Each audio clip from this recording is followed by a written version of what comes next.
was talking about. The times where people were going to go in and be all self-righteous. They were going to be all about themselves, cursing their mamas, going out, going into bars every night of the week, waking up in ditches. Don't tell me, because I know. These are perilous times. I was living in perilous times. I was part of that person. Well, yeah, I had no idea what was going on in life. I had not a clue. But then we drop down to verse 5, and it says that in these times, these people are all about themselves. And it says, and having a form of godliness, but denying its power, that will shake you to your knees. And from such people, turn away. Jump down to 7. Always learning and never able to know the knowledge of truth. Wow. That means that these are people inside our churches that are always learning. It doesn't say, well, they heard it and they didn't get it. They learned it. Wow. They just didn't get an understanding of the truth that's actually being said right there. And I'm going to give you the BLV version, the Brittany version. And it says this. It says, looking the part, but staying defeated. Wow. Yeah. They look the part. They come in here. They shake it. They say, oh, Jesus, I'm going to have a shout session. Have a shout session all day long. But when you're going out there and there ain't nothing happening in your life, who cares what you did? Who cares who you are or what you sound like? You are having a form of godliness but staying defeated. A form of godliness ain't going to get you to heaven. It's not going to get you rich. It's not going to get you healed. Those things aren't going to happen until you accept who you are, and what you came here to do. We have a great commission. The great commission is to go out and to heal these people, to get them saved. There's people going to hell every single day. I've had 20 friends die since I've been in high school. I don't know if they were saved.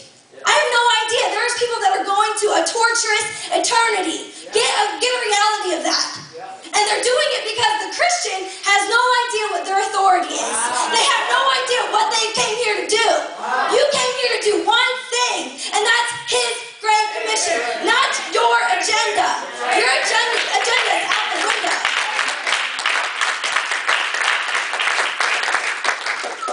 It's time to rise up. We're not going to remain lifeless. We're not going to be remaining like verse 7 where it says, always learning, but never understanding. Understanding the truth. He says that they're always learning, but they never get a hold of the knowledge of the central truth. And that truth is that with your authority, you're going to stop the devil in his tracks. When you do that, Jesus is going to win your kids back. Abortions are going to stop. Fathers are going to stand by their families and actually lead them to God and not sit there and abandon them and go off doing whatever they think they can do. No, your family members aren't going to have to battle things like, cancer or heart disease. Those aren't just going to be things because you're not living in formality anymore. You're living with authority now. You don't have to deal with drug or sex addictions that plague your family day in and day out. Demons living in your homes because you're going to go in there, you're going to march to the cave and you say, no, this is my house. This is what's been placed in me and you're not going to do it anymore. And I'm not going to do it anymore because there's one that stands behind me that's greater than you. And that's what it is. And right here, right now, we got to make a decision. You're either here and you're going to come in here and play the game. You're going to come in here and you're going to look it all day long. I'm talking to me too because I did it. Come in here and act like you got something going on. You don't got nothing going on.